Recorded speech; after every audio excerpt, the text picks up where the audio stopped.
إن الحمد لله نحمده ونستعينه ونستغفره ونعوذ بالله من شرور أنفسنا ومن سيئات أعمالنا من يهده الله فلا مضل له ومن يضلل فلا هادي له وأشهد أن لا إله إلا الله وحده لا شريك له وأشهد أن محمدا عبده ورسوله يا أيها الذين آمنوا اتقوا الله حق تقاته ولا تموتن إلا وأنتم مسلمون يا أيها الناس اتقوا ربكم الذي خلقكم من نفس واحدة وخلق منها زوجها وبث منهما رجالا كثيرا ونساء واتقوا الله الذي تساءلون به والأرحام إن الله كان عليكم رقيبا يا أيها الذين آمنوا اتقوا الله وقولوا قولا سديدا يصلح لكم أعمالكم ويغفر لكم ذنوبكم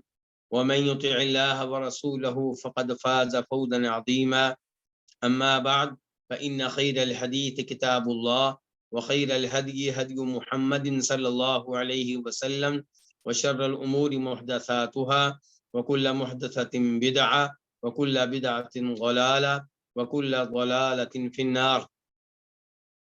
شرح السنہ امام بربہاری رحمہ اللہ کی عظیم الشان تالیف، اور اس کے اکثر مسائل ہم پڑھ چکے ہیں، چند مسائل باقی ہیں، اور آج جس مسئلے سے ہم آغاز کریں گے اس کا نمبر ہے 121 121، اور اس مسئلے کا تعلق اس بات سے ہے کہ یہ بات ماننا ہوگی کہ جناب ابو بکر اور جناب عمر یہ دونوں نبی علیہ الصلوۃ والسلام کے ساتھ سیدہ عائشہ کے حجرے میں مدفون ہیں۔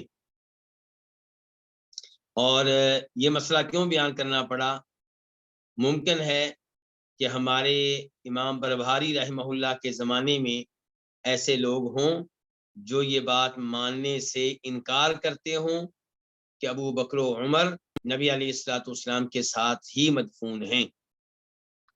تو کہتے ہیں والایمان بأن ابا بکر وعمر فی حجرۃ عائشہ مع رسول اللہ صلی اللہ علیہ وسلم قد دفنا ہناک معہ، ایمان لانا ہوگا اس بات پہ کہ بے شک ابو بکر و عمر نبی علیہ الصلوۃ والسلام کے ساتھ حجرہ عائشہ رضی اللہ عنہا میں ہیں، حجرہ عائشہ رضی اللہ عنہا میں قد دفنا ہناک معہ، دونوں کو آپ کے ساتھ وہیں پہ دفن کیا گیا ہے۔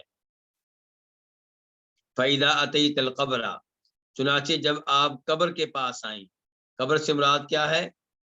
نبی علیہ الصلوۃ والسلام کی قبر کے پاس، فَالتَّسْلِيمُ عَلَيْهِمَا وَاجِبٌ بَعْدَ رسول اللہ صلی اللہ علیہ وسلم، تو ان دونوں پہ سلام پڑھنا واجب ہوگا نبی علیہ الصلوۃ والسلام پہ سلام پڑھنے کے بعد۔ تو یہاں پہ دو چیزیں ہیں، ایک یہ عقیدہ رکھنا کہ جناب ابو بکر اور جناب عمر دونوں نبی علیہ الصلوۃ والسلام کے ساتھ سیدہ عائشہ کے حجرے میں مدفون ہیں۔ دوسرے نمبر پہ یہ کہ دونوں کی قبر پہ سلام پڑھنا واجب ضروری ہے۔ یہ دو مسئلے ہو گئے۔ پہلا مسئلہ کہ یہ دونوں نبی علیہ الصلوۃ والسلام کے ساتھ سیدہ عائشہ کے حجرے میں مدفون ہیں اور نبی علیہ الصلوۃ والسلام کے ساتھ ہی ہیں۔ کیا دلیل ہے اس کی؟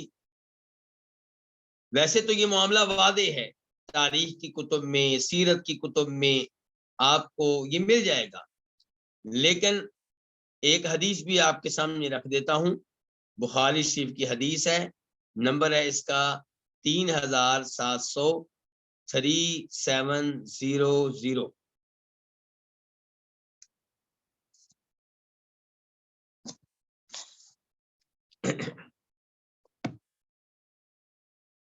یہ روایت کے راوی ہیں جناب عمر بن میمون، اور یہ جناب عمر فاروق رضی اللہ تعالی عنہ کی شہادت کا تذکرہ کر رہے ہیں کہ کیسے وہ نماز پڑھا رہے تھے اور نماز کے دوران انہیں خنجر مارا گیا، اور ان کا علاج کرنے کی کوشش کی گئی لیکن فائدہ نہیں ہو رہا تھا۔ یہ لمبی روایت ہے۔ تو اس روایت میں ہے کہ جناب عمر فاروق کہہ رہے ہیں اپنے صاحبزادے عبداللہ بن عمر رضی اللہ تعالی عنہما سے، انطلق الی عائشہ ام المؤمنین، عائشہ جو کہ مومنوں کی ماں ہیں ان کے پاس جاؤ۔ کون بھیج رہا ہے؟ عمر فاروق۔ کس کو بھیج رہے ہیں؟ عبداللہ بن عمر کو، اپنے بیٹے کو۔ فقل، اور کہو، یقرأ علیک عمر السلام، کہ عمر آپ کو سلام کہہ رہے ہیں۔ ولا تقل امیر المؤمنین، اور یہ الفاظ نہ کہنا کہ امیر المؤمنین سلام کہہ رہے ہیں۔ فإنی لست اليوم للمؤمنین امیرا، میں آج مومنوں کا امیر نہیں ہوں، ان کا خلیفہ نہیں ہوں، ان کا حکمران نہیں ہوں۔ تواضع سے کہہ رہے ہیں، یعنی کہ آج میرا آخری دن ہے، آج میں دنیا سے جانے والا ہوں، سمجھیں کہ میری خلافت ختم ہوئی، میری امارت ختم ہوئی، اور ویسے بھی جس کام کے لیے بھیج رہے ہیں اس کام میں اپنی خلافت کا اور امارت کا حوالہ دینا مناسب نہیں ہے۔ وقل، اور وہاں جا کر یہ کہنا، سیدہ سے یہ کہنا، یستأذن عمر بن الخطاب ان يدفن مع صاحبیہ، کہ عمر بن خطاب اجازت مانگ رہا ہے اس بات کی کہ اسے اس کے دو ساتھیوں کے ساتھ ہی دفنا دیا جائے۔ اس کا مطلب یہ ہے کہ عمر فاروق کی خواہش ہے کہ مجھے کہاں پہ دفنایا جائے؟ جہاں پہ کون مدفون ہے؟ نبی علیہ الصلوۃ والسلام اور ابو بکر صدیق رضی اللہ عنہ۔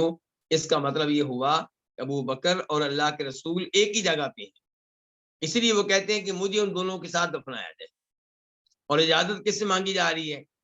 سیدہ عائشہ سے۔ ان سے کیوں مانگی جا رہی ہے؟ کیونکہ گھر ان کا ہے۔ فسلم، چنانچہ عبداللہ بن عمر آئے اور انہوں نے سلام کہا۔ واستأذن، اور اندر آنے کی اجازت چاہی۔ ثم دخل علیہا، پھر اندر تشریف لے گئے۔ فوجدها قاعدة تبکی، تو عبداللہ بن عمر نے سیدہ عائشہ کو اس حالت میں پایا کہ وہ بیٹھی ہوئی تھی اور رو رہی تھی۔ کس کی وجہ سے رو رہی تھی؟ عمر فاروق کی وجہ سے۔ فقال، تو کہا عبداللہ بن عمر نے، یقرأ علیک عمر بن الخطاب السلام، کہ عمر بن خطاب آپ کو سلام کہہ رہے ہیں۔ وَيَسْتَأْذِنْ أَن يُدْفَنَ مَعَ صَاحِبَيْهِ، اور آپ سے اجازت مانگ رہے ہیں اس بات کی کہ انہیں بھی ان کے دو ساتھیوں کے ساتھ دفنایا جائے۔ فقالت، تو سیدہ کہنے لگیں، كنت أريده لنفسی، یہ بات تو میں اپنے لیے پسند کرتی تھی، یعنی کہ میں یہ چاہتی تھی کہ مجھے دفن کیا جائے نبی علیہ الصلوۃ والسلام کے ساتھ اور میرے والد ابو بکر صدیق کے ساتھ رضی اللہ تعالی عنہ۔ وَلَأُوتِرَنَّ بِهِ الْيَوْمَ عَلَى نَفْسِي، لیکن آج میں عمر کو اپنے اوپر فوقیت دوں گی، ترجیح دوں گی، میں قربانی دیتی ہوں، ٹھیک ہے ان کو دفن کر دیا جائے۔ فلما اقبل، تو جب عبداللہ بن عمر اجازت لے کر واپس آئے تو قیل، تو کہا گیا، ھذا عبداللہ بن عمر قد جاء، یہ عبداللہ بن عمر تشریف لا چکے ہیں، آ رہے ہیں۔ قال ارفعونی، عمر فاروق کہنے لگے مجھے اٹھاؤ، مجھے اوپر کرو، بیمار ہیں، پیٹ سے زخموں سے خون نکل رہا ہے اور شفا یاب ہونے کی امید نہ طبیبوں کو رہی ہے نہ خود انہیں رہی ہے، اسی لیے موت کی تیاریاں کر رہے ہیں، دفن ہونے کی اجازت مانگ رہے ہیں، اس حالت میں کہہ رہے ہیں مجھے اوپر اٹھاؤ۔ اس سے آپ اندازہ لگا سکتے ہیں کہ انہیں کتنا شوق ہے کس بات کا،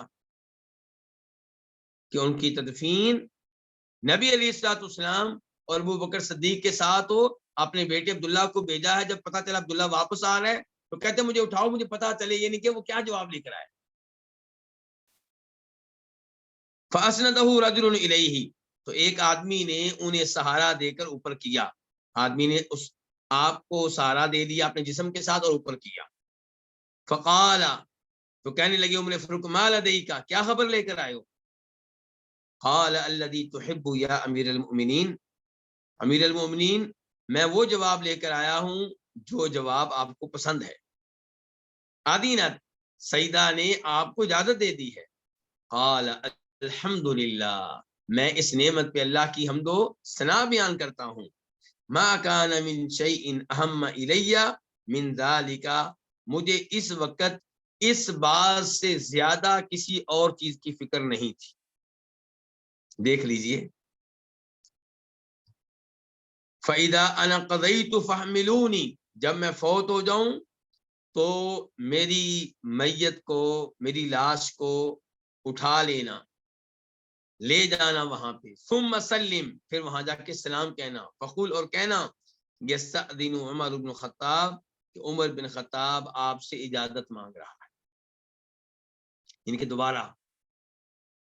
فإن أذنت لي، اگر وہ مجھے اجازت دے دیں، فادخلونی، تو مجھے اندر داخل کر لینا. کس کے اندر؟ حجرے کے اندر. وإن ردتنی، اور اگر مجھے وہ اجازت نہ دیں، مجھے واپس لوٹا دیں، تو ردونی الی مقابر المسلمین، تو مجھے مسلمانوں کے قبرستان میں دفن کر دینا، وہاں لے جانا.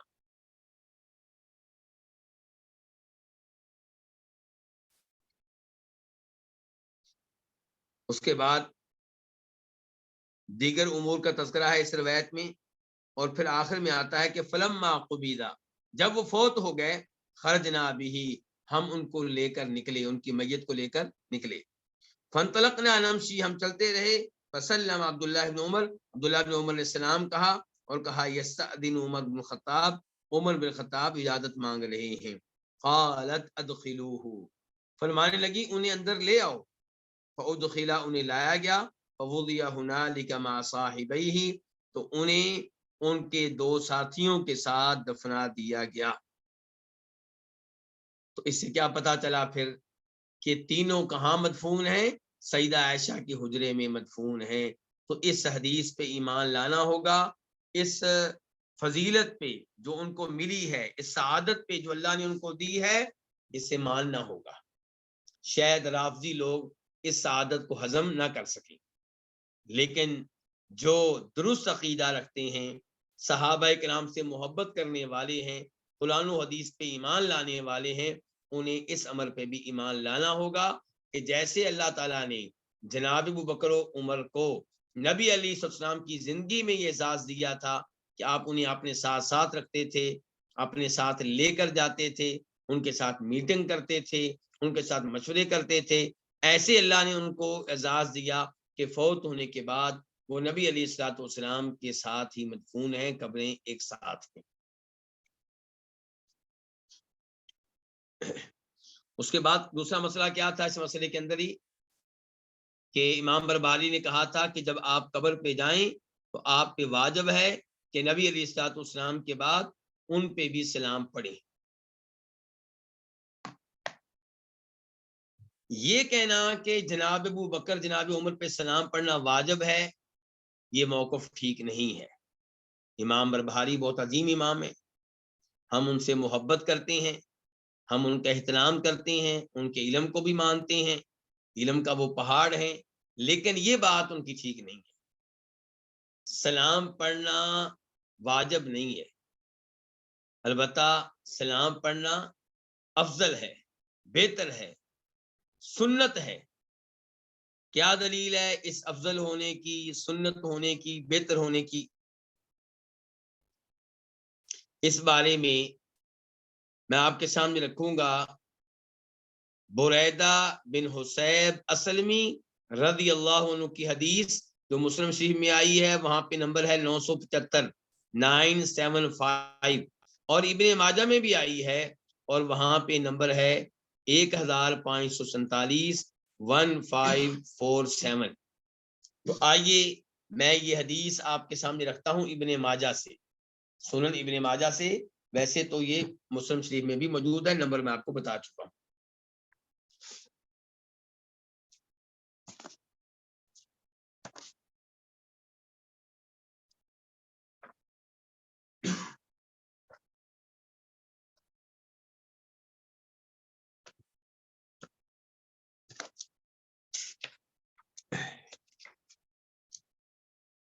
تو یہ دیکھیے بریدہ بن حسیب اسلمی رضی اللہ عنہ کہتے ہیں کہ کان رسول اللہ صلی اللہ علیہ وسلم یعلمہم، کہ نبی علیہ الصلوۃ والسلام صحابہ کرام کو تعلیم دیا کرتے تھے.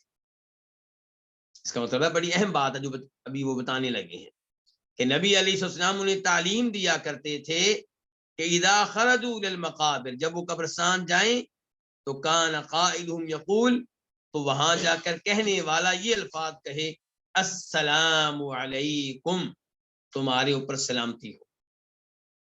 تو اللہ کے رسول کیا تعلیمات دے رہے ہیں کہ وہاں جا کے قبرستان میں جائیں، قبروں کے پاس جائیں تو قبر والوں پہ سلام پڑھنا ہے، انہیں سلام کہنا ہے. السلام علیکم، تم پہ سلامتی ہو.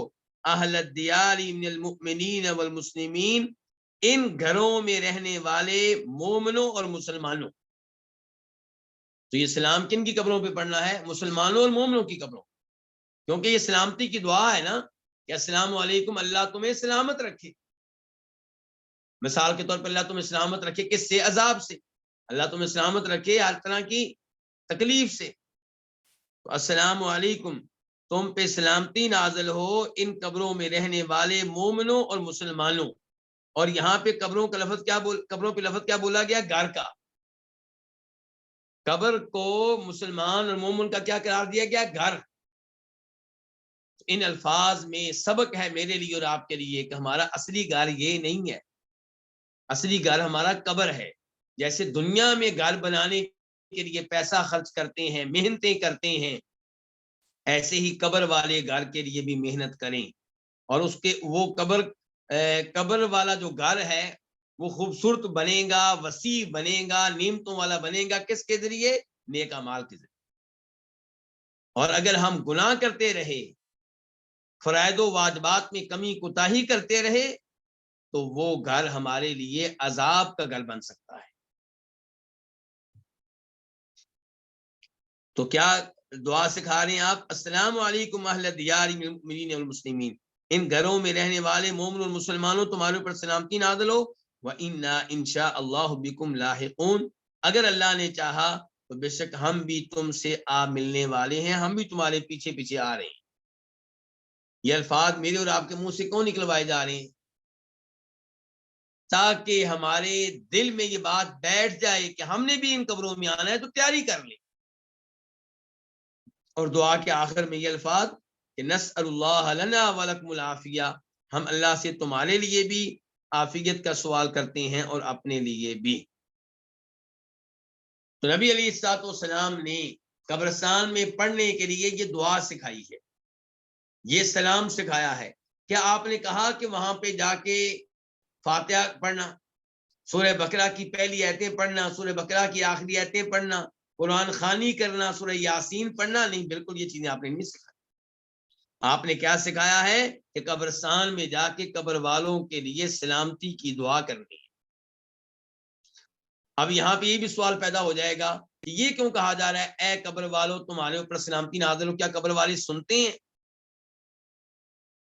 تو جواب یہ ہے کہ یہ چیز قرآن نے وعدے کر دی ہے. قرآن نے کہہ دیا ہے کہ وما انت بمسمع من فی القبور، یہ سورہ فاطر کے الفاظ ہیں کہ جو بھی قبروں میں ہیں انہیں آپ اپنی آواز نہیں سنا سکتے. تو پھر آپ سوال کریں گے پھر انہیں مخاطب کیوں کرتے ہیں اگر وہ سنتے ہی نہیں ہیں؟ تو پھر یہ کیوں کہتے ہیں اے قبر والوں تم پہ سلامتی نازل ہو؟ پھر تو یہ کہنا چاہیے تھا قبر والوں پہ اے اللہ سلامتی نازل فرما. قبر والوں کو مخاطب کیوں کیا گیا؟ تو میری گزارش ہے، ایک طرف ہے قرآن کا وعدِ عقیدہ کہ جو قبروں میں ہیں انہیں آپ اپنی آواز نہیں سنا سکتے، ایک طرف یہ مسئلہ آپ ان الفاظ سے اخذ کر رہے ہیں، واضح طور پہ نہیں ہے اس حدیث میں کہ قبر والے سنتے ہیں. یہ تو آپ نے مطلب نکالا ہے کس سے؟ ان الفاظ سے کہ اے قبر والوں تمہارے اوپر سلامتی نازل ہو. آپ نے اس سے مطلب نکالا کہ چونکہ ہم ان سے ہم کلام ہو رہے ہیں، ان کو مخاطب کر رہے ہیں، سنتے ہیں تو اسی لیے مخاطب کر رہے ہیں. تو یہ نتیجہ آپ نے نکالا ہے، ایسے ہی ہے. اس نتیجے کو ہم مان لیتے اگر قرآن کے خلاف یہ نتیجہ نہ ہوتا. جب یہ نتیجہ قرآن کے خلاف ہے اب ہم اسے نہیں مانیں. تو سوال تو پھر بھی باقی رہے گا، آپ کا اشکال اور شبہ تو پھر بھی باقی رہے گا، وہ تو آپ کے دل سے نکلنا ہی نہیں ہے، کیونکہ آپ کی توجہ قرآن کی آیت میں نہیں ہے، اس کو آپ نے نظر انداز کر دینا ہے، آپ کی توجہ بس اس بات پہ رہنی، کیا پھر مخاطب کیوں کرتے ہیں، پھر مخاطب کیوں کرتے ہیں، نہیں سنتے تو مخاطب کیوں کرتے ہیں؟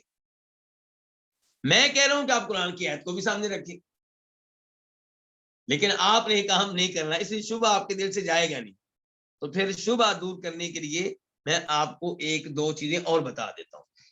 وہ کیا کہ عمر فاروق رضی اللہ عنہ، اور بخاری کی روایت ہے، جب حجر اسود کے پاس آئے تھے تو حجر اسود کو مخاطب کر کے کہا تھا، پتھر کو مخاطب کر کے کہا تھا کہ اللہ کی قسم تو نفع و نقصان کا مالک نہیں ہے، اگر نبی علیہ الصلوۃ والسلام نے تجھے بوسہ نہ دیا ہوتا میں نے تجھے بوسہ نہیں دینا تھا۔ تو عمر فاروق حجر اسود کو مخاطب کر رہے ہیں، کیا وہ پتھر بھی سنتا ہے؟ پتا چلا یہ ایک انداز ہے گفتگو کا، یہ ایک انداز ہے دعا کرنے کا، ضروری نہیں کہ جس کو بھی آپ مخاطب کریں وہ سن رہا ہوتا ہے۔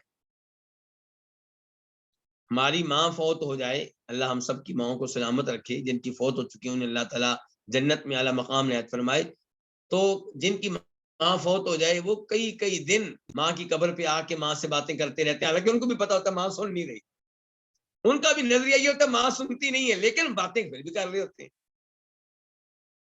اپنے دل کو تسلی دینے کے لیے۔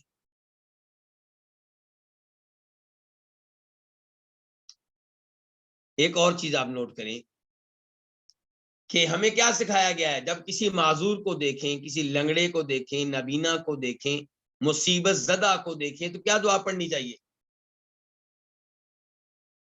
الحمدللہ الذی عافانی مما ابتلاک بہ، کہ میں اس اللہ کی حمد و ثنا بیان کرتا ہوں جس اللہ نے مجھے اس مصیبت سے محفوظ رکھا ہے جس مصیبت میں تو مبتلا ہے۔ یہ الفاظ میں نے اور آپ نے کہنے ہیں، کس کو دیکھ کر؟ مصیبت زدہ کو دیکھ کر، مثال کے طور پہ کوئی لنگڑا ہے، کوئی نابینا ہے، کوئی کینسر کی بیماری میں مبتلا ہے، تو آپ نے یہ الفاظ کہنے ہیں۔ اچھا، اب یہ الفاظ اونچی آواز سے کہنے چاہیے کہ آہستہ آواز سے؟ بتائیے۔ اونچی آواز سے کہیں گے تو اس کا مطلب ہے آپ نبینا کے دل کو دکھا رہے ہیں، پریشان کر رہے ہیں اس کو، کہ اے اللہ کا شکر ہے کہ اللہ نے تجھے اس مصیبت میں مبتلا کیا ہے، مجھے محفوظ رکھا ہے۔ اسلام تو اجازت نہیں دیتا کہ آپ کسی مسلمان کو تنگ کریں، اسے تکلیف دیں، اسے پریشان کریں۔ اسلام تو یہ کہتا ہے کہ مسلمان وہ ہے جس کی زبان سے اور ہاتھوں سے دوسرے مسلمان سلامت رہیں۔ تو یہ دعا آہستہ آواز سے پڑھی جائے گی۔ اچھا، جب آہستہ آواز سے پڑھیں گے تو جس کو آپ مخاطب کر رہے ہیں وہ سن نہیں رہا، پھر آپ اس کو مخاطب کیوں کر رہے ہیں؟ جب وہ سنتا نہیں ہے تو آپ کیوں کہہ رہے ہیں تمام تعریفیں اس اللہ تعالیٰ کے لیے جس نے مجھے اس مصیبت سے محفوظ رکھا ہے جس میں تو مبتلا ہے؟ تو جواب پھر وہی ہے کہ یہ دعا پڑھنے کا ایک انداز ہے۔ اس کا مطلب یہ نہیں ہے کہ وہ سن رہا ہے، نہ ہم اسے سنانا چاہتے ہیں، بلکہ اگر سنانے ہیں یہ الفاظ تو پھر اسے بہتر ہے کہ آپ نہ کہیں۔ ایک اور مثال لے لیں، جب اسلامی مہینے کا نیا چاند طلوع ہوتا ہے، اس کو دیکھ کے کیا دعا سکھائی گئی ہے کہ ہم پڑھیں؟ اللہم احلہ علینا بالامن والایمان والسلامت والاسلام ربی وربک اللہ، اے اللہ اس چاند کو طلوع کر ہمارے اوپر امن کے ساتھ، ایمان کے ساتھ، سلامتی کے ساتھ، اسلام کے ساتھ۔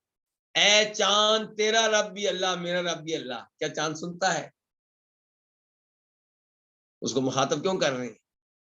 تو کہنے کا مطلب یہ ہے کہ مخاطب کرنے کا یہ نتیجہ نکال لینا کہ وہ سنتے ہیں قبر والے، یہ نتیجہ غلط ہے، درست نہیں ہے۔ اور گمراہ ہونے والے لوگ یہیں سے گمراہ ہوتے ہیں کہ وہ کسی دلیل سے کوئی غلط نتیجہ نکال لیتے ہیں، اس کے اوپر ڈٹ جاتے ہیں، اور جو درست اور واضح دلائل ہوتے ہیں ان کی طرف دیکھتے نہیں۔ تو یہاں پہ واضح آیت ہے کہ جو بھی قبروں میں ہیں انہیں آپ نہیں سنا سکتے، بلکہ جب بدر کی لڑائی ہوئی اور نبی علیہ الصلوۃ والسلام کے حکم سے بڑے بڑے کفر کے سرداروں کو ایک کنویں میں پھینک دیا گیا، تو آپ کنویں کے اوپر تشریف لائے اور ان مردوں سے مخاطب ہوئے اور کہا کہ جو وعدہ اللہ نے ہم سے کیا تھا اللہ نے سچا کر دکھایا، تمہارے ساتھ جو وعدے ہوئے تھے ان کا کیا بنا؟ یہ آپ کن کو مخاطب کر رہے ہیں؟ مردوں کو۔ کن کو مخاطب کر رہے ہیں؟ مردوں کو۔ اچھا، اتنی حدیث لے کر ہمارے وہ مسلمان جن کا عقیدہ یہ قبر والے سنتے ہیں، وہ کہتے ہیں لو جی حدیث سے ثابت ہو گیا کہ سنتے ہیں اللہ کے رسول، اسی لیے تو ان سے گفتگو کر رہے تھے۔ بھائی بات پوری بیان کریں نا آپ۔ جناب عمر فاروق نے کہا اللہ کے رسول آپ ان مردوں سے گفتگو کر رہے ہیں جن میں روح ہی نہیں ہے۔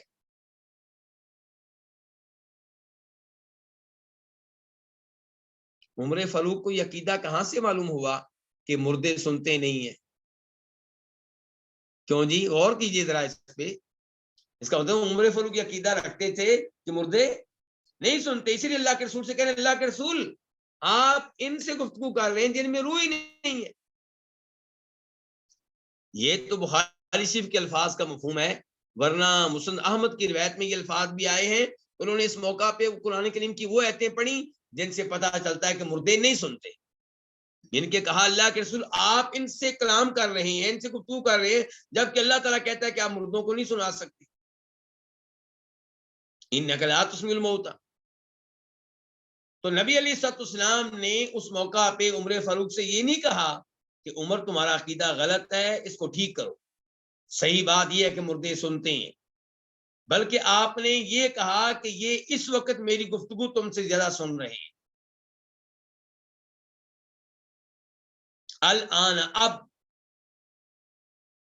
اس کا مطلب یہ ہے، اور اس کی وضاحت اس مطلب کی مطلب میں بیان کرنے لگا ہوں، اس کی وضاحت امام قتادہ نے بھی کی ہے جو تابعی ہیں اور اس حدیث کے راویوں میں سے ایک ہیں۔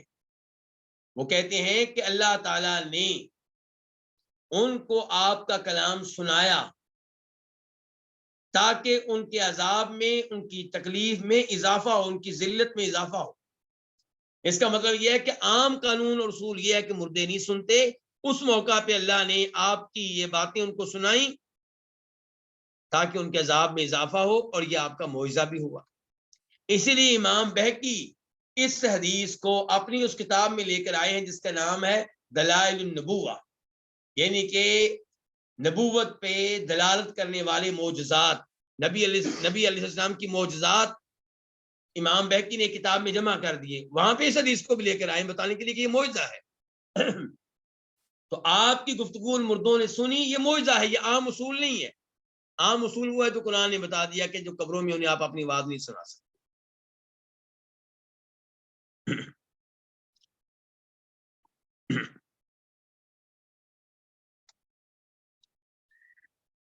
تو اب کیا پتا چلا کہ جب ہم نبی علیہ السلام کی قبر کے پاس آئیں گے تو پہلے آپ کی قبر پہ سلام پڑھیں گے، آپ کو سلام عرض کریں گے، اللہ کے رسول کو سلام عرض کریں گے۔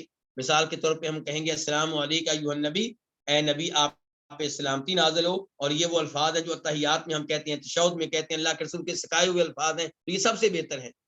لیکن مطلب یہ ہے کہ ہم آپ کو مخاطب کیوں کر رہے ہیں؟ کیونکہ ہمارا سلام فرشتوں کے ذریعے اللہ کے رسول تک پہنچ جائے گا۔ یہ مسئلہ بھی کہیں سے ثابت نہیں ہے کہ اللہ کے رسول خود سلام سنتے ہیں، بالکل ایسی کوئی دلیل نہیں، بلکہ صحیح بات یہ ہے کہ ہمارا سلام فرشتوں کے ذریعے آپ تک پہنچتا ہے، جیسا کہ نسائی شریف اور ابو داؤد شریف کی احادیث سے ثابت ہے کہ ہمارا سلام اور درود آپ تک پہنچتا ہے۔ اور بلکہ نسائی شریف میں کہ فرشتوں کی ڈیوٹیاں لگی ہیں، جب بھی کہیں سے بھی کوئی سلام پڑتا ہے وہ اللہ کے رسول تک پہنچ جاتا ہے فرشتوں کے ذریعے۔ اچھا، اب یہ آخری سوال یہ رہے گا کہ کیا نبی علیہ الصلوۃ والسلام پہ سلام پڑھنے کے لیے، ابو بکر و عمر پہ سلام پڑھنے کے لیے مدینہ کا سفر کیا جا سکتا ہے؟ آپ مکہ سے اسپیشلی مدینہ اس لیے آئیں کہ نبی علیہ الصلوۃ والسلام کو بھی سلام عرض کروں گا، ابو بکر و عمر کو بھی سلام عرض کروں گا رضی اللہ تعالی عنہما، یا آپ پاکستان سے، انڈیا سے، بنگلہ دیش سے، افغانستان سے اس لیے وہاں جائیں کہ سلام عرض کروں گا؟ تو گزارش یہ ہے کہ مدینہ کا سفر مسجد نبوی کی خاطر کرنا چاہیے، قبر نبوی کی خاطر نہیں کرنا چاہیے۔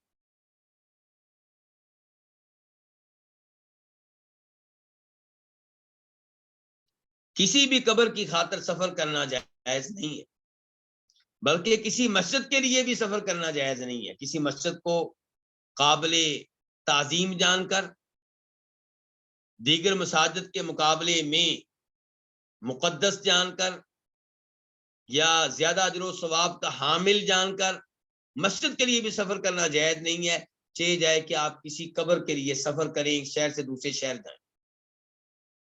ہاں، اپنے شہر میں رہتے ہوئے آپ کسی بھی قبرستان میں جا سکتے ہیں، اور شہر میں ایک جگہ سے دوسری جگہ جانا ہے، اس کو سفر نہیں کہتے، میں سفر کی بات کر رہا ہوں۔ کیا دلیل ہے کہ سفر کرنا منع ہے قبروں کے لیے یا کسی اور چیز کو، کسی اور جگہ کو مقدس جان کر؟ دلیل اس کی بخاری شریف کی حدیث ہے، جس کا نمبر ہے 1189 فرماتے ہیں نبی علیہ الصلوۃ والسلام: لا تشد الرحال الا الى ثلاثه مساجد، کہ سفر کرنا جائز نہیں ہے مگر 3 مسجدوں کے لیے۔ نمبر 1 مسجد حرام، نمبر 2 مسجد نبوی، نمبر 3 مسجد اقصی۔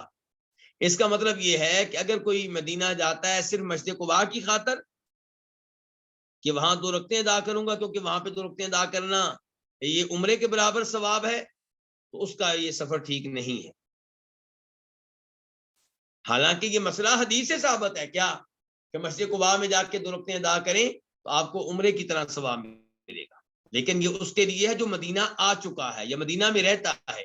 لیکن آپ ایک شہر سے دوسرے شہر جائیں، مسجد قباء مدینہ جائیں صرف مسجد قباء کی خاطر کہ وہاں پہ نمازیں پڑھوں گا اور عمرے کا ثواب ملے گا، آپ کا یہ سفر ٹھیک نہیں، ٹھیک نہیں ہے۔ میں نہیں کہہ رہا، یہ نبی علیہ السلام کی حدیث کا مفہوم ہے۔ آپ کہہ رہے ہیں سفر کرنا جائز نہیں مگر 3 مسجدوں کے لیے، یعنی کہ چوتھی کسی جگہ کی خاطر سفر کرنا جائز نہیں ہے، چاہے وہ مسجد ہو، چاہے قبر ہو، چاہے مزار ہو، چاہے دربار ہو، کچھ بھی ہو۔ البتہ اگر آپ ایک شہر سے دوسرے شہر جاتے ہیں اپنے والد صاحب سے ملنے کے لیے، بالکل ٹھیک ہے، کیونکہ یہ جگہ کی خاطر سفر نہیں ہے، یہ والد صاحب کی خاطر سفر ہے، وہ جہاں پہ بھی ہوں گے آپ جائیں گے۔ آپ علم لینے کے لیے ایک شہر سے دوسرے شہر جاتے ہیں، بالکل ٹھیک ہے، یہ اس شہر جس شہر میں جا رہے ہیں اس کی خاطر سفر نہیں ہے، یہ علم کے لیے سفر ہے، جہاں سے علم ملے گا آپ وہاں پہ جائیں گے۔ کسی عالم دین سے ملنے کے لیے جاتے ہیں کسی شہر میں، کوئی مسئلہ نہیں، کیونکہ یہ اس کے شہر کی خاطر سفر نہیں ہے، عالم دین کی خاطر سفر ہے، وہ جہاں پہ بھی آپ کو مل جائے گا آپ وہاں جائیں گے۔ اچھا، اس حدیث کا اتنا وسیع مفہوم جو ہے، اللہ کے رسول نے تو کہا تھا صلی اللہ علیہ وسلم نے کہ 3 مسجدوں کے علاوہ سفر کرنا جائز نہیں ہے، تو ہم نے کہہ دیا کہ جناب کسی چوتھی مسجد کے لیے بھی سفر جائز نہیں ہے، کسی قبر کے لیے بھی سفر جائز نہیں ہے، کسی اور پہاڑ کو مقدس جان کر اس کے لیے بھی سفر جائز نہیں ہے، کسی اور غار کو مقدس جان کر اس کے لیے بھی سفر جائز نہیں ہے۔ یہ مفہوم ہم کہاں سے لے آئے؟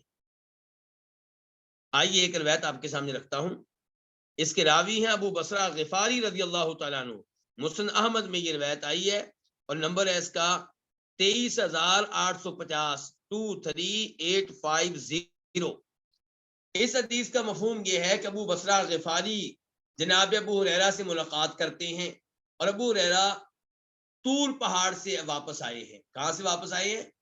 طور پہاڑ کیا عام پہاڑ ہے؟ نہیں، یہ وہ پہاڑ ہے جس پہ موسیٰ علیہ السلام اللہ تعالیٰ سے ہم کلام ہوئے تھے، یا آپ یہ کہیں کہ اللہ تعالیٰ موسیٰ علیہ السلام سے ہم کلام ہوئے تھے۔ تو یہ کو عام پہاڑ تھا نہ ہوا، بڑا خاص پہاڑ ہوا، بڑا عظیم پہاڑ ہوا۔ ابو ہریرہ رضی اللہ عنہ اس پہاڑ کی زیارت کے لیے گئے، یعنی کہ اس کو مقدس جان کر۔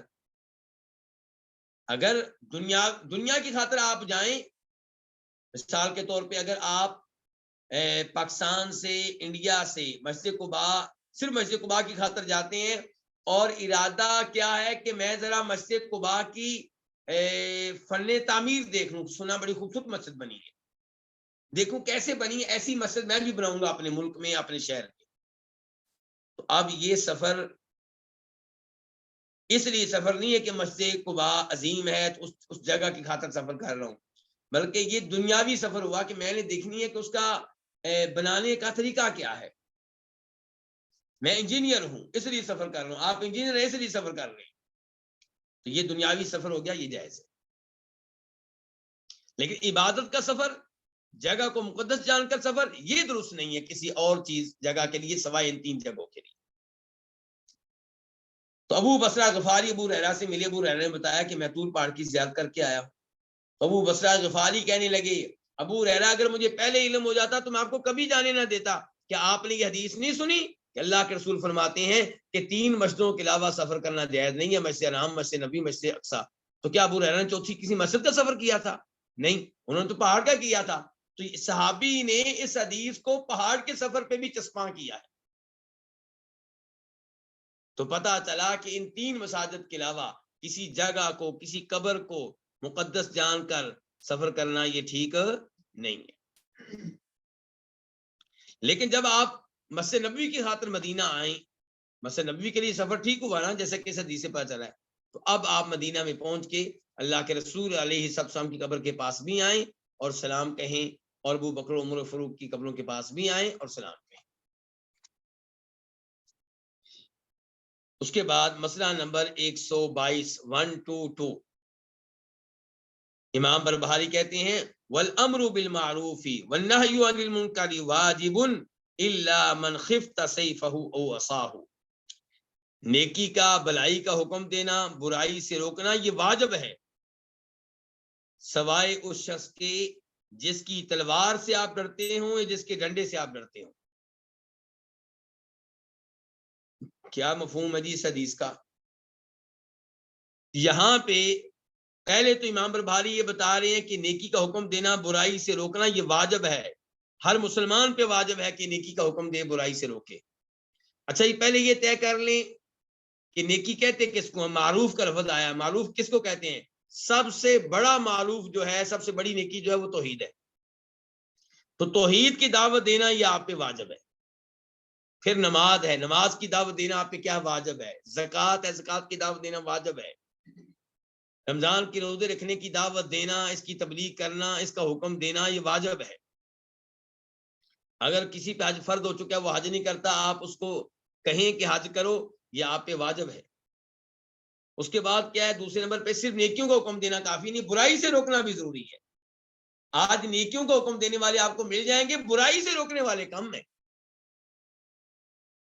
یہ کہیں گے نماز پڑھو, لیکن یہ نہیں کہیں گے تم داڑھی مونڈتے ہو, یہ نہ مونڈا کرو, یہ گناہ ہے.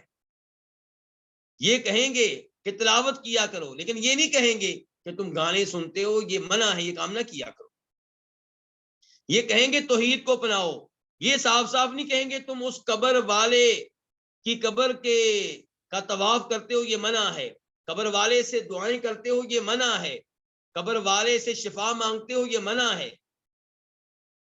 یہ نہیں کہتے, صاف صاف یہ نہیں کہا جاتا. جبکہ نیکی کا حکم دینا بھی واجب, برائی سے روکنا بھی واجب. سب سے بڑی برائی کیا ہے؟ شرک. اس کے بعد پھر جو کبیرہ گناہ ہے, جادو کرنا, یتیم کا مال کھا لینا, کسی پاک دامن مسلمان عورت پہ تہمت لگانا, کسی مسلمان کو قتل کرنا, یہ سب جرائم ہیں, ان جرائم سے روکنا ہوگا. اچھا کیا دلیل ہے کہ یہ کام واجب ہے؟ اللہ تعالیٰ فرماتے ہیں سورہ آل عمران آیت نمبر 110 110 کہ کنتم خیر امۃ اخرجت للناس تأمرون بالمعروف وتنہون عن المنکر وتؤمنون باللہ, کہ تم بہترین امت ہو. تمہیں کس لیے پیدا کیا گیا؟ اس لیے کہ تم نیکی کا حکم دیتے ہو, برائی سے روکتے ہو, اور اللہ پہ ایمان لاتے ہو. اللہ پہ کیا لاتے ہو؟ ایمان. تو اس ایسے پتا چلا کہ امت محمد کو افضل کیوں قرار دیا گیا صلی اللہ علیہ وسلم. نمبر 1 اس لیے کہ یہ اللہ پہ ایمان لاتے ہیں, نمبر 2 نیکی کا حکم دیتے ہیں, برائی سے روکتے ہیں. تو اگر آپ نیکی کا حکم نہیں دیں گے, برائی سے نہیں روکیں گے, تو پھر آپ افضل نہ رہے. یہ آیت نمبر کون سی تھی؟ 110. لیکن ایک اور آیت, یہ تو 110 ہے, 110 سے پہلے ایک آیت ہے جس سے واضح طور پہ پتہ چلتا ہے کہ نیکی کا حکم دینا اور برائی سے روکنا یہ کیا ہے؟ یہ لازم ہے. میں وہ آیت آپ کے سامنے رکھنا چاہوں گا. میں قرآن کھول رہا ہوں تاکہ اس آیت کا نمبر آپ کو بتا سکوں. جی آیت نمبر 104 104 وَلْتَكُمْ مِنْكُمْ أُمَّةٌ يَدْعُونَ إِلَى الْخَيْرِ. تم میں ایک گروہ ایسا ہونا چاہیے جو خیر کی دعوت دے. کس کی دعوت دے؟ خیر کی. وَيَأْمُرُونَ بِالْمَعْرُوفِ جو نیکی کا حکم دے. وَيَنْهَوْنَ عَنِ الْمُنکَرِ برائی سے روکے. وَأُولَٰئِکَ هُمُ الْمُفْلِحُونَ اور یہی لوگ ہیں کامیابی پانے والے. کون؟ جو خیر کی دعوت دیں، جو نیکی کا حکم دیں اور جو برائی سے روکیں. اب یہاں پہ کیا کہا گیا کہ ایسا گروہ ہونا چاہیے. گویا کہ حکم دیا جا رہا ہے. اس سے پتا چلا، علماء کرام کہتے ہیں اس سے یہ پتا چلا کہ نیکی کا حکم دینا، برائی سے روکنا یہ فرض کفایہ ہے. کیا ہے؟ کیا مطلب فرض کفایہ ہے؟ فرض ہے لیکن ہر ایک پہ فرض نہیں ہے. جیسے نماز جنازہ فرض عینی ہے، ہر ایک پہ فرض ہے، یا فرض کفایہ ہے؟ فرض کفایہ. کیا مطلب؟ اگر کوئی بھی محلے والوں سے مرنے والے کی نماز جنازہ ادا نہیں کرے گا سب کو گناہ ملے گا. لیکن اگر کچھ لوگ اس کی نماز جنازہ ادا کر دیں تو باقی نہ بھی ادا کریں تو یہ فرض ادا ہو جائے گا، پھر کسی کو بھی گناہ نہیں ملے گا. تو نیکی کا حکم دینا، برائی سے روکنا یہ کیا ہے؟ فرض کفایہ.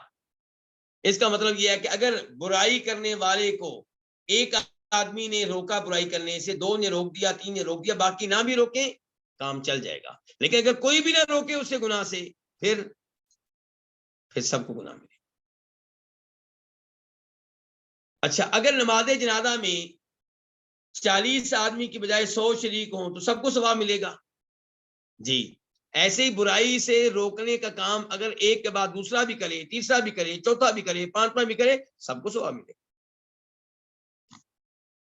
اور برائی کرنے والے کو بھی احساس ہوگا بھئی میں غلط کام کر رہا ہوں، سارے مجھے غلط کہہ رہے ہیں، سارے مجھے روک رہے ہیں اس سے.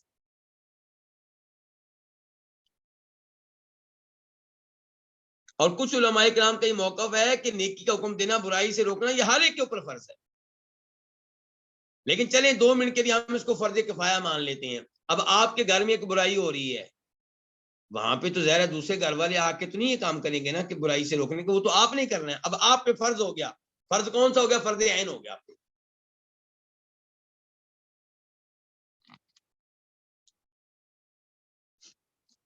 اور نیکی کا حکم دینا، برائی سے روکنا، اس کو امام بخاری نے واجب قرار دیا ہے. تو اس کے دلائل میں سے ایک دلیل مسلم شریف کی حدیث ہے جس کا نمبر ہے 49 اور راوی ہے جناب ابو سعید خدری رضی اللہ تعالی عنہ. کہتے ہیں کہ فرمایا نبی کریم صلی اللہ علیہ وسلم نے، من رآ منکم منکرن جو تم میں سے کوئی برائی دیکھے. کون سی برائی؟ کوئی بھی برائی. فلیغیرہ بیدی اس برائی کو مٹائے، اس کو ختم کرے. کس چیز کے ساتھ؟ اپنے ہاتھ کے ساتھ، طاقت کا استعمال کرے. تو کیا آپ اپنی اولاد پہ طاقت کا استعمال نہیں کر سکتے؟ کر سکتے ہیں، اور کرنا ہوگی طاقت استعمال. پہلے آپ پیار سے سمجھائیں، محبت سے سمجھائیں، بار بار سمجھائیں. اگر نہ سمجھیں تو پھر طاقت کا استعمال کریں. اسی لیے فرماتے ہیں نبی علیہ الصلوۃ والسلام، ابو داؤد شریف کی حدیث ہے، صحیح حدیث ہے، کہ بچہ 7 سال کا ہو جائے تو اسے نماز کی تلقین کریں، ترغیب دیں، نماز پڑھنے کے بارے میں کہیں. 10 سال کا ہو جائے نماز نہ پڑھے تو کیا کریں؟ پٹائی کریں. تو اگر 10 سال سے بڑا ہو چکا ہے، بالغ ہے، آپ کے گھر میں رہائش ہے، اس کی رہائش آپ نے دی ہوئی ہے، کھانا اسے آپ دے رہے ہیں، آپ کے گھر میں رہ کے وہ نماز نہیں پڑھتا، تو آپ پہ واجب ہے کہ اس کو نصیحت کریں، سمجھائیں. لیکن اگر وہ بات نہیں آتا تو پھر طاقت کا بھی استعمال کریں. ایسے ہی حکمران طاقت استعمال کر سکتا ہے، وہ برائی کو ختم کرنے کے لیے طاقت استعمال کرے، شرک کے اڈوں کو ختم کرنے کے لیے طاقت کا استعمال کرے، شراب کی دکان کو طاقت کے ذریعے ختم کرے، برائی بدکاری کے اڈوں کو طاقت کے ذریعے ختم کرے.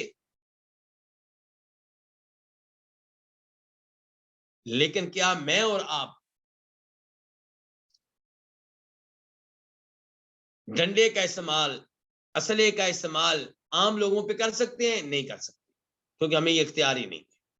اپنی اولاد پہ کر سکتے ہیں، چھوٹے بھائیوں کے اوپر کر سکتے ہیں، تو جہاں جہاں کر سکتے ہیں وہاں پہ کیجیے، لیکن یہ کہ آپ حکمران کے پاس پہنچ جائیں تلوار لے کر، پسٹل لے کر، اس کو برائی سے روکنے کے لیے نہیں، یہ کام نہیں کرنا، یہ تو بغاوت پھر کر رہے ہیں آپ پہ طاقت وہاں استعمال کرنی ہے جہاں پہ شریعت نے آپ کو اجازت دی ہے طاقت استعمال کرنے کی، یا آپ حکمران ہیں پھر طاقت استعمال کیجیے۔ آگے دیکھیے، آپ فرماتے ہیں فَإِن لَمْ يَسْتَطِعْ فَبِلِسَانِهِ، اگر کوئی ہاتھ کے ساتھ برائی کو ختم کرنے کی استطاعت نہ رکھتا ہو تو اپنی زبان کے ساتھ اسے ختم کرنے کی کوشش کرے۔ کیا مطلب؟ سمجھائے، نصیحت کرے، قرآن سنائے کہ بھئی قرآن کے لحاظ سے تمہارا یہ کام غلط ہے، احادیث کے لحاظ سے غلط ہے، نصیحت کریں آپ۔ فَإِن لَمْ يَسْتَطِعْ فَبِقَلْبِهِ، اگر آپ زبان کے ساتھ بھی برائی سے روکنے کی استطاعت نہیں رکھتے تو پھر کیسے روکیں؟ پھر کیا کریں؟ پھر دل میں کم از کم اس برائی کو برا جانیں۔ وَذَلِكَ ضَعْفُ الْإِيمَانِ، یہ ایمان کا کمزور ترین درجہ ہے۔ کیا؟ برائی کو برائی جاننا، اس سے نفرت کرنا۔ اور اگر آپ نے برائی کو برائی سمجھنا ترک کر دیا ہے تو پھر اپنے دل کی فکر کریں، کہیں مردہ ہی نہ ہو چکا ہو، کہیں اس کے اوپر مور نہ لگ چکی، کہیں ایمان وہاں سے رخصت ہی نہ ہو چکا ہو۔ اب آپ برائی کو برائی بھی نہیں سمجھتے، آپ کے سامنے لوگ شراب پی رہے ہیں اور آپ اس کو برائی بھی نہیں اب سمجھتے، بلکہ ان کے ساتھ بیٹھ جاتے ہیں، آپ پیتے نہیں لیکن بیٹھ جاتے ہیں ان کے ساتھ۔ آپ کے گھر میں بدکاری ہو رہی ہے، آپ کی بیگم لوگوں سے یاریاں دوستیاں قائم کرتی ہے، آپ کی بہنیں لڑکوں کو دوست بناتی ہیں اور آپ بولتے ہی نہیں ہیں، اور دل میں بھی برا نہیں جانتے اب تو آپ، پھر تو اپنے ایمان کی خیر منائیں آپ۔ اور اس کے بعد یہ دیکھیں ایک اور حدیث ابو داؤد شریف کی، اس کا نمبر ہے 4338، 4338، شیخ البانی نے اس کو صحیح قرار دیا ہے۔ تو ابھی جو پچھلی حدیث ہم نے ابھی پڑھی تھی اس سے کیا پتا چلا؟ نیکی کا حکم دینا، برائی سے روکنا واجب ہے کہ نہیں واجب؟ واجب ہے، کیونکہ اللہ کے رسول کہہ رہے ہیں ہاتھ سے روکو، ہاتھ سے نہیں زبان سے، ورنہ کم از کم دل میں برا جانو، اور دل میں برا جاننے کا معاملہ تب ہے جب آپ باقی امور کی استطاعت نہ رکھتے ہو۔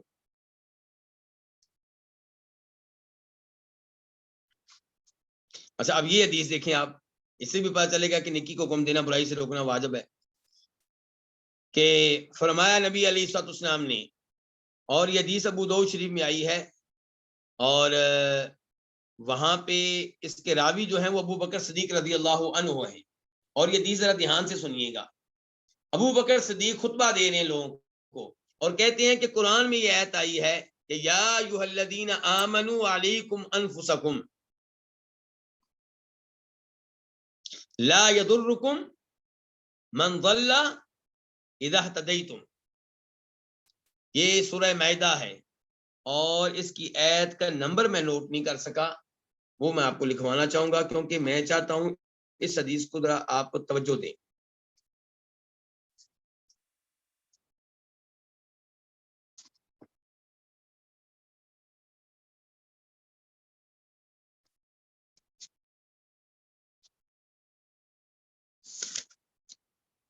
یا ایھا الذین آمنوا علیکم انفسکم لا یضرکم من ضل اذا اہتدیتم، جی اس آیت کا نمبر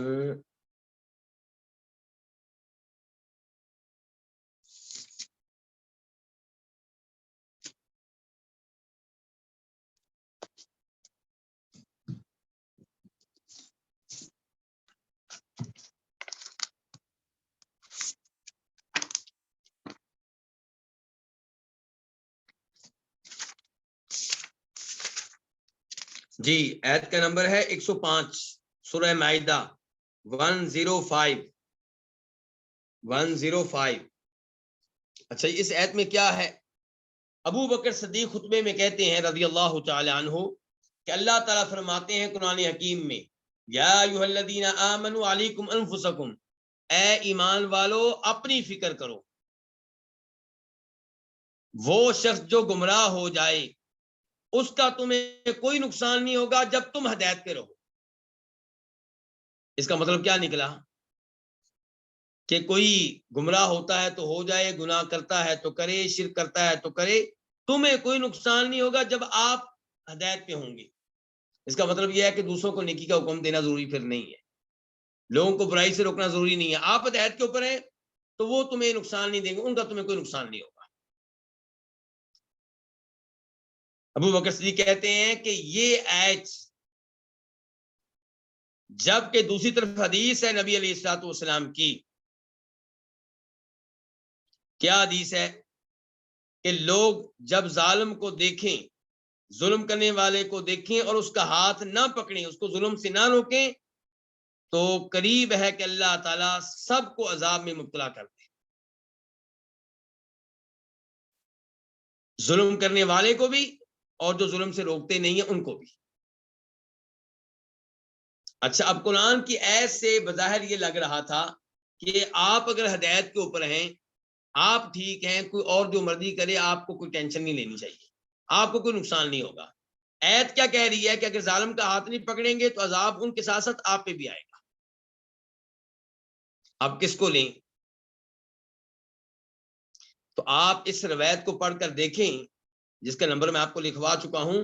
ابو بکر صدیق یہی بتانا چاہتے ہیں کہ قرآن کی اس آیت کو حدیث کی روشنی میں سمجھو، اور اس سے پتہ چلا کہ قرآن کو احادیث کے بغیر سمجھنے والا غلط سمجھے گا، کئی مقامات پہ گمراہ ہو جائے گا۔ اور یہی کچھ ہوا ہے ان لوگوں کے ساتھ جنہوں نے احادیث کو قبول نہیں کیا، جو احادیث کو شریعت نہیں مانتے، جو احادیث کو دین کا مصدر نہیں مانتے۔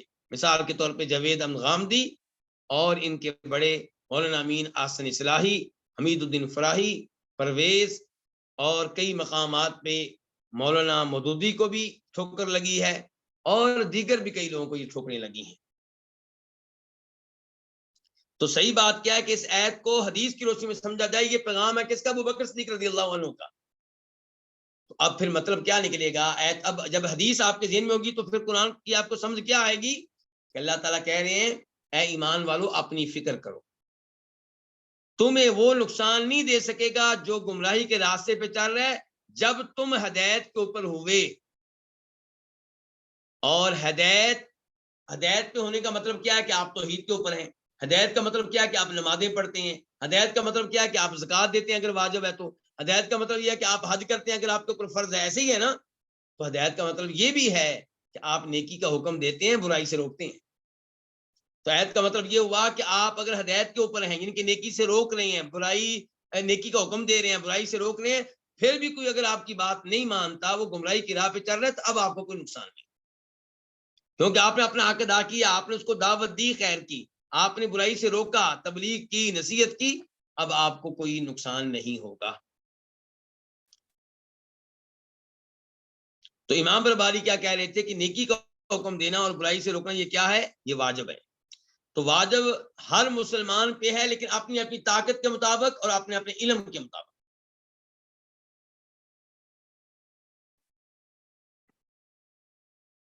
چنانچہ نماز واجب ہے، یہ مسئلہ ہر کوئی جانتا ہے، تو نماز پڑھنے کا حکم ہر کوئی دے گا، ہر ایک پہ واجب ہے کہ وہ نماز پڑھنے کا حکم دے۔ بدکاری، زنا گناہ ہے، سب کو پتا ہے، تو اس سے منع کرنا یہ فریضہ ہر ایک کا، ہر ایک منع کرے گا اس سے۔ لیکن کئی ایسے مسائل ہوتے ہیں جن کا عام آدمی کو پتہ نہیں ہوتا کہ ان میں شریعت کا موقف کیا ہے، ظاہر ہے وہاں پہ وہ خاموشی اختیار کریں گے، یا وہ علم لیں گے، کسی سے پوچھیں گے مسئلہ۔ تو امام برباری کہہ رہے ہیں کہ نیکی کا حکم دینا، برائی سے روکنا واجب ہے، الا من خفت سیفہ او عصاہ، مگر جس کی تلوار اور جس کے ڈنڈے اور عصا اور لاٹھی سے آپ ڈرتے ہوں، یعنی کہ اسے نیکی کا حکم دینا واجب نہیں ہوگا۔ اور وہ کون ہوگا؟ حکمران۔ حکمران اگر کوئی ایسا ہے جس کے بارے میں آپ کو پتا ہے کہ اگر میں نے اسے برائی سے منع کیا مجھے قتل کر دے گا، تو وہاں پہ اسے نیکی برائی سے روکنا واجب نہیں ہوگا، اسے نیکی کا حکم دینا واجب نہیں ہوگا۔ اگر آپ کو پتا ہے کہ آپ کو قتل کر دے گا، یا آپ کی آنکھیں نکال دے گا، یا آپ کا بازو توڑ دے گا، تو پھر وہاں پہ نیکی کا حکم دینا، برائی سے روکنا واجب نہیں ہوگا۔ لیکن کیا وہ آپ کے دل کا بھی مالک ہے جی۔ بادشاہ جس گناہ کو کر رہا ہے کم از کم دل میں تو آپ اس کو برا جانیں، اور یہ کم از کم درجہ ہے۔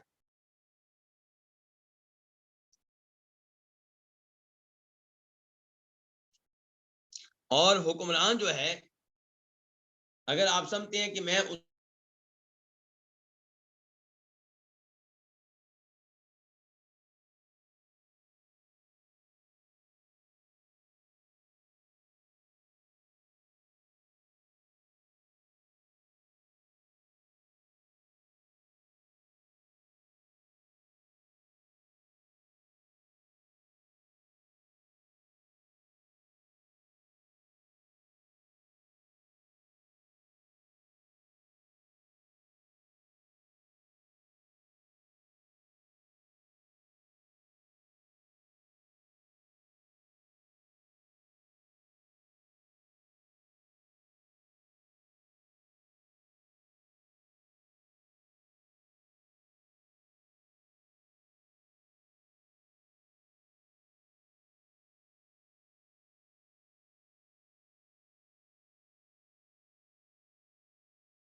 معذرت کے ساتھ جی رابطہ منقطع ہو گیا تھا، تو بس یہ آخری الفاظ ہیں درس کے، وہ میں بیان کر دوں، بلکہ کافی حد تک بیان ہو بھی چکا ہے، اور وہ یہ کہ الا من خفت سیفہ او عصاہ، کہ آپ پہ واجب ہے کہ آپ نیکی کا حکم دیں، برائی سے روکیں، ہر ایک کو نیکی کا حکم دیں، ہر ایک کو برائی سے روکیں، سوائے اس شخص کے جس کی تلوار سے آپ ڈرتے ہیں، جس کے ڈنڈے سے آپ ڈرتے ہیں۔ تو اللہ تعالیٰ فرماتے ہیں قرآن حکیم میں فاتقوا اللہ ما استطعتم، اللہ سے ڈرتے رہو اپنی طاقت کے مطابق، اپنی طاقت کے مطابق نیکی کا حکم دیں گے، برائی سے روکیں گے، اور جہاں آپ طاقت استعمال نہیں کر سکتے وہاں پہ آپ زبان استعمال کریں گے، اخلاق کے ساتھ، پیار کے ساتھ آپ برائی سے روکیں گے، اور جہاں پہ آپ زبان استعمال نہیں کر سکتے وہاں کم از کم آپ دل میں اس برائی کو برائی جانیں گے اور اس سے نفرت کریں گے۔ یہیں پہ آج کے درس کا اختتام کرتے ہیں۔ اللہ رب العزت سے دعا ہے کہ اللہ تعالی ہمیں قرآن و حدیث کے یہ احکام و مسائل سمجھنے کی توفیق عنایت فرمائے، اور اللہ رب العزت ہمیں تمام برائیوں سے محفوظ رکھے، اور جب موت دے تو اس حال میں دے کہ ہم توحید کے اوپر ہوں اور تمام گناہوں سے توبہ کر چکے ہوں، اور اللہ کرے کہ ہماری روح کو قبض کرنے کے لیے جنت کے فرشتے آئیں، اور اللہ تعالی ہمیں عذاب قبر، عذاب جہنم سے محفوظ رکھے، اور جتنے مسلمان فوت ہو چکے ہیں انہیں بھی اللہ تعالی عذاب قبر، عذاب جہنم سے محفوظ رکھے، اور اللہ تعالی تمام مسلمان مریضوں کو شفا عنایت فرمائے۔ وآخر دعوانا الحمد للہ رب العالمین۔